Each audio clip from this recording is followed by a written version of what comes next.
ಎಲ್ಲರೂ ಇದು ಹೈಕಮಾಂಡ್ ಇರ್ಬೋದು, ಲೋ ಕಮಾಂಡ್ ಇರ್ಬೋದು, ಅನುಕೂಲಕ್ಕೆ ನಡೆಯೋಕ್ಕಾಗೋದಿಲ್ಲ.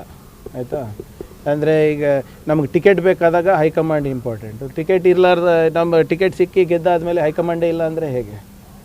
ಸಿ ಹೂವೆವರ್ ಇಟ್ ಈಸ್ ಎಲ್ಲರೂ ಪಾರ್ಟಿಯ ಶಿಸ್ತಿನ ಚೌಕಟ್ಟಿನಲ್ಲೇ ಇರಬೇಕಲ್ಲ.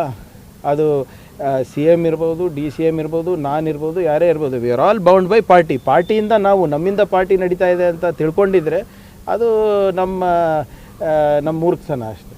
ಯಾರೇ ಇರ್ಬೋದು ಅದು.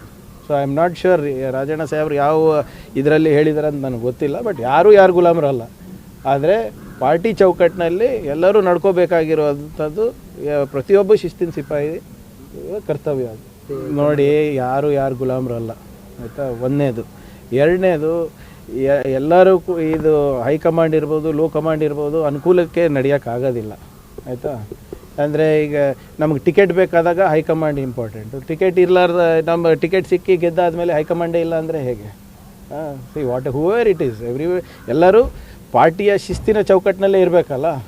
ಅದು CM ಇರ್ಬೋದು, DCM ಇರ್ಬೋದು, ನಾನಿರ್ಬೋದು, ಯಾರೇ ಇರ್ಬೋದು, we are all bound by ಪಾರ್ಟಿಯಿಂದ ನಮ್ಮಿಂದ ಪಾರ್ಟಿ ನಡೀತಾ ಇದೆ ಅಂತ ತಿಳ್ಕೊಂಡಿದ್ರೆ ಅದು ನಮ್ಮ ಮೂರ್ಖತನ ಅಷ್ಟೇ. ಯಾರೇ ಇರ್ಬೋದು ಅದು.